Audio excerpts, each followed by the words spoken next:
Hello friends, स्वागत है आपका आपके अपने यूट्यूब चैनल बेब क्लासेस में।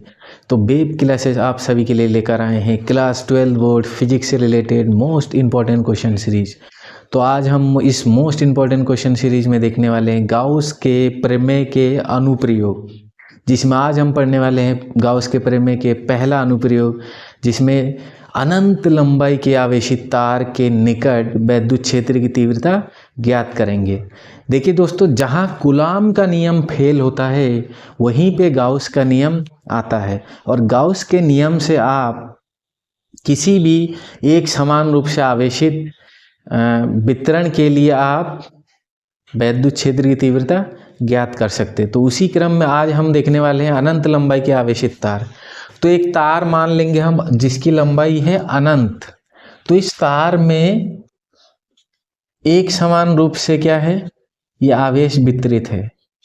कितना आवेश है इस पर? प्लस क्यू आवेश, धनात्मक आवेश पर एक समान रूप से वितरित है। तो एक तार हमने मान लिया, इस पर एक समान रूप से आवेश वितरित है प्लस क्यू। अब क्या करेंगे, इस तार के कारण हमें विद्युत क्षेत्र की तीव्रता ज्ञात करना है। तो इसके लिए हम क्या करेंगे, इस तार से मान लेते हैं आर दूरी पर, इस तार से आर दूरी पर कोई बिंदु P ले लेते हैं। ये इस बिंदु पर हमें क्या ज्ञात करना है, इस बिंदु पर हमें विद्युत क्षेत्र की तीव्रता ज्ञात करना है। तो इसके लिए गाउसियन पृष्ठ का निर्माण करेंगे। और गाउसियन पृष्ठ कैसा होगा, इस तार के चारों तरफ सिमेट्री होना चाहिए, सममित होना चाहिए। तो ये तार कैसा होता है, तार होता है बेलनाकार। तो इसके चारों ओर ऐसा एक पृष्ठ का निर्माण करेंगे जो उसके चारों तरफ से क्या हो, सममित हो। मान लीजिए एक हमारा एक तार है, तो इस तार के चारों ओर अगर हम एक गाउसियन पृष्ठ का निर्माण करना चाहते हैं तो चारों तरफ एक कैसा निर्माण होगा, ये बेलनाकार आकृति। तो इस तार के लिए जो गाउसियन पृष्ठ होगा वो होगा बेलनाकार। तो इस तार से आर दूरी पर L लंबाई का एक क्या बनाएंगे हम, बेलनाकार गाउसियन पृष्ठ। तो इससे इस तार से आर दूरी पर इधर आ गए हम,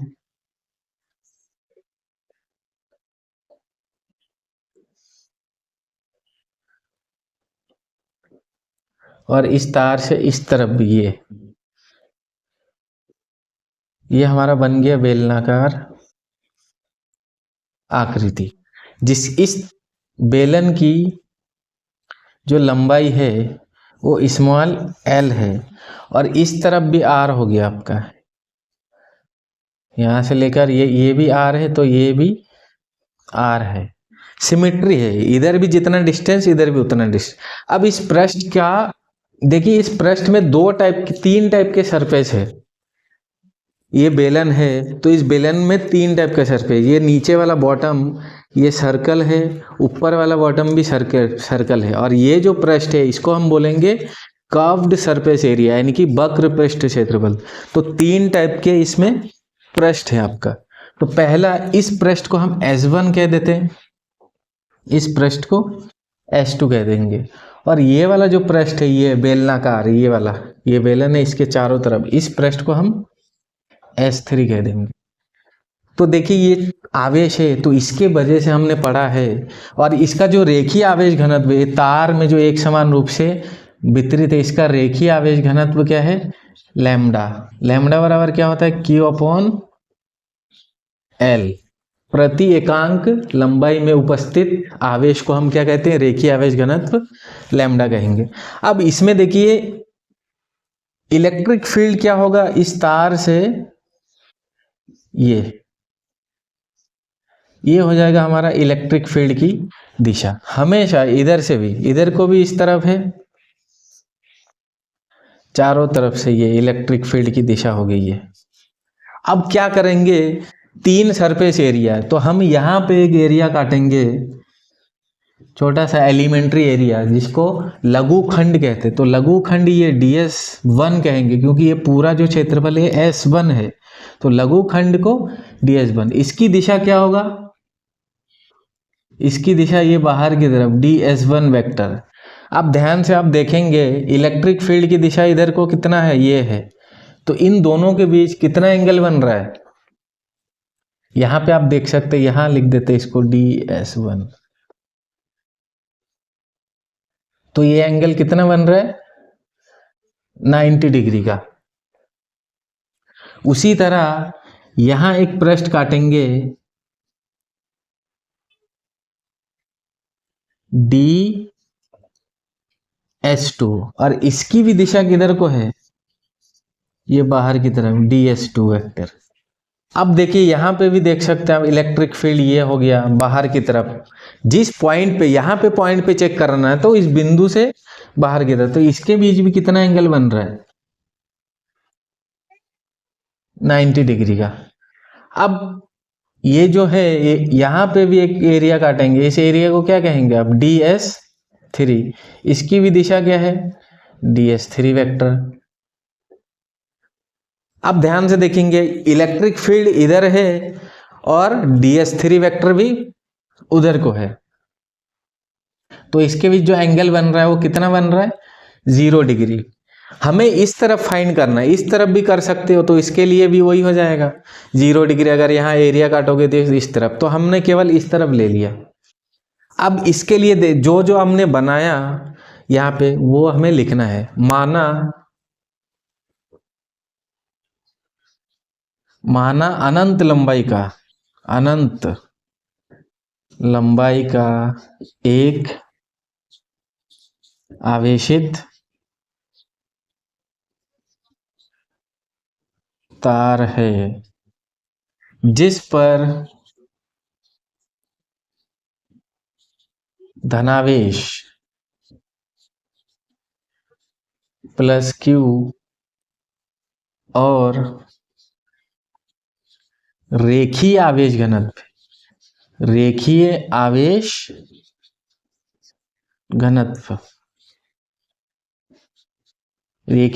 घनत्व लैम्ब्डा है। इस तार से r दूरी पर, इस तार से r दूरी पर कोई बिंदु P मान लिया हमने, कोई बिंदु P है जिस पर विद्युत क्षेत्र की तीव्रता, विद्युत क्षेत्र की तीव्रता ज्ञात करनी है।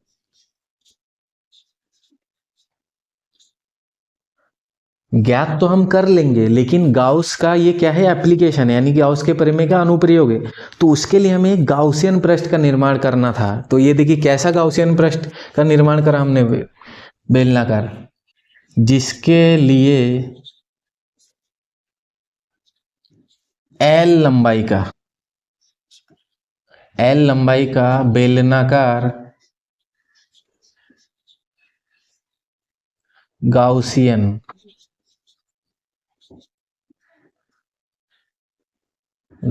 पृष्ठ की रचना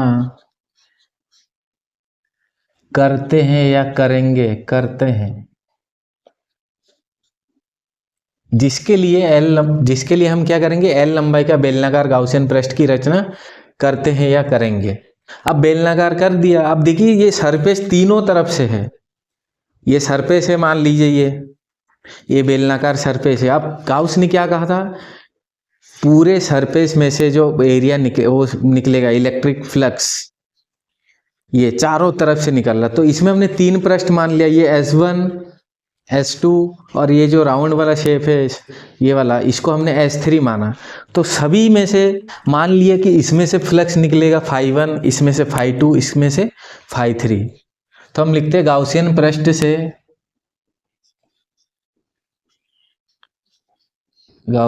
पृष्ठ से होकर जाने वाला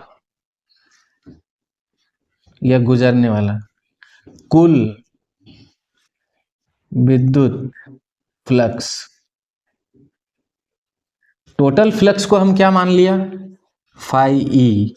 तो इस वाले सरफेस से जो निकला उसको φ1 कह दीजिए, सभी को ऐड कर देंगे, इसमें से जितना फ्लक्स निकला उसको हम φ2 कह देते। और ये जो है हमारा कर्व्ड सरफेस यानी कि वक्र पृष्ठ, इसमें से जो होकर जा रहा है फ्लक्स, उसको φ3 कह देंगे। और कल हमने गाउस के नियम में ये पढ़ा कि फाई जो होता है इलेक्ट्रिक फ्लक्स, उसका फॉर्मूला क्या होता है, phi is equal to close integration E vector E dot ds vector.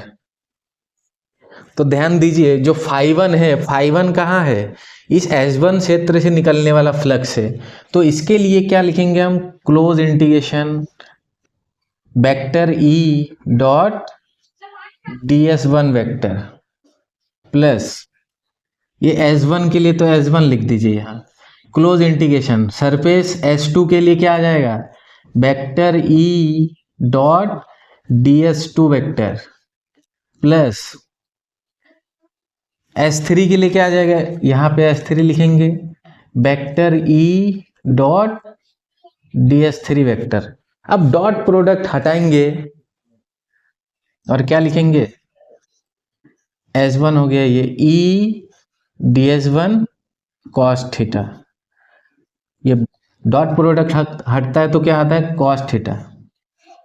ये S2 हो गया, इसमें भी क्या आ जाएगा ई ds2 cos थीटा प्लस इसमें भी डॉट प्रोडक्ट हटेगा, क्या आएगा ई ds3 cos थीटा। अब देखिए थीटा S1 क्षेत्र में कितना एंगल बन रहा है 90, उसी तरह S2 क्षेत्र में भी 90 बन रहा है, केवल S3 जो क्षेत्र है उसमें कितना एंगल बन रहा है, 0 एंगल बन रहा है। जो भी बन रहा है हम लिख देंगे ई ds1 cos 90 डिग्री प्लस ये S1 क्षेत्र था, ये S2 है, ई ds2 cos 90 प्लस ये S3 हो गया, क्लोज इंटीग्रेशन ई ds3 cos 0। और आप सभी को अच्छी तरह पता है cos 90 की वैल्यू 0 होती है और cos 0 की वैल्यू 1 होती है। तो यहाँ लिख देते हैं हम साइड में cos 90 इज इक्वल टू 0 और cos 0 की वैल्यू होती है 1। तो ये वाला टर्म हमारा 0, ये 90 की वैल्यू 0 है, cos 90 की वैल्यू, तो ये टर्म हमारा क्या हो जाएगा 0 हो जाएगा, ये भी 0, ये भी 0। इसमें cos 0 की वैल्यू 1 होती है, तो अंदर क्या बच रहा है आपका, केवल S3 सरफेस बच रहा है ई ds3। अब ई देखिए फिक्स होगा ना, उस डिस्टेंस पे जो ई, इस पी पॉइंट पे जो इलेक्ट्रिक फील्ड है वो डिस्टेंस तो बराबर है, तो उस पॉइंट पे जो इलेक्ट्रिक फील्ड है वो फिक्स है, इसलिए इलेक्ट्रिक फील्ड को इंटीग्रेशन से बाहर कर देंगे। और इंटीग्रेशन के अंदर क्या बचा, ds3। अब ds3 क्या है, ds3 देखिए इंटीग्रेशन करना है, तो ds3 ये छोटा सा पार्ट है, तो ये पूरे पार्ट ये ds3 ds3 ds3 मिलके क्या बन जाएगा, ये पूरा वक्र पृष्ठ क्षेत्रफल। तो हमें पता होना चाहिए बेलन का वक्र पृष्ठ क्षेत्रफल यानी कि curved surface area of cylinder, बेलन का वक्र पृष्ठीय क्षेत्रफल कितना होता है 2πr_l। अगर लंबाई h लोगे तो यहाँ h आ जाएगा, लंबाई हमने l ले रखा है तो क्या आ जाएगा यहाँ पे 2πr_l। तो क्या आ गया हमारा e 2πr_l, ये आ गया हमारा टोटल फ्लक्स आ गया। इसको समीकरण 1 मानेंगे। अभी फ्लक्स निकला है, इसके बाद हम क्या देखेंगे, अभी इसका हमें क्या निकालना है, इलेक्ट्रिक फील्ड निकालना है, तो हमें गाउस के नियम का यूज करना पड़ेगा। तो इतना पहले आप नोट करिए। अब ये डायग्राम मिटाना पड़ेगा। देखिए सब कुछ एक चीज है इसमें, इसका रेखीय आवेश घनत्व क्या है, इसका रेखीय आवेश घनत्व लैम्डा, तार का रेखीय आवेश घनत्व, रेखीय आवेश घनत्व कितना होता है, रेखीय आवेश घनत्व lambda is equal to Q/r। L. चाहो तो जो भी क्यू आप लोगे, यहां हमने स्मॉल क्यू माना तो स्मॉल क्यू, कैपिटल क्यू भी आप ले सकते हो।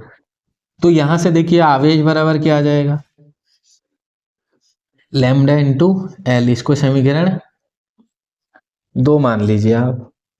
अब क्या करेंगे, गाउस के प्रमेय को यूज करेंगे। तो इसके लिए इस डायग्राम को हमें मिटाना पड़ेगा।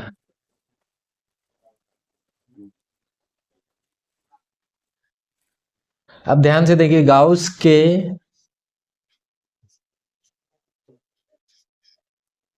प्रमेय से, तो गाउस चाचा ने क्या कहा था, किसी बंद पृष्ठ होकर गुजरने वाले कुल अभिलंबवत विद्युत फ्लक्स पृष्ठ द्वारा घिरे कुल आवेश का 1/ε0 गुना होता है।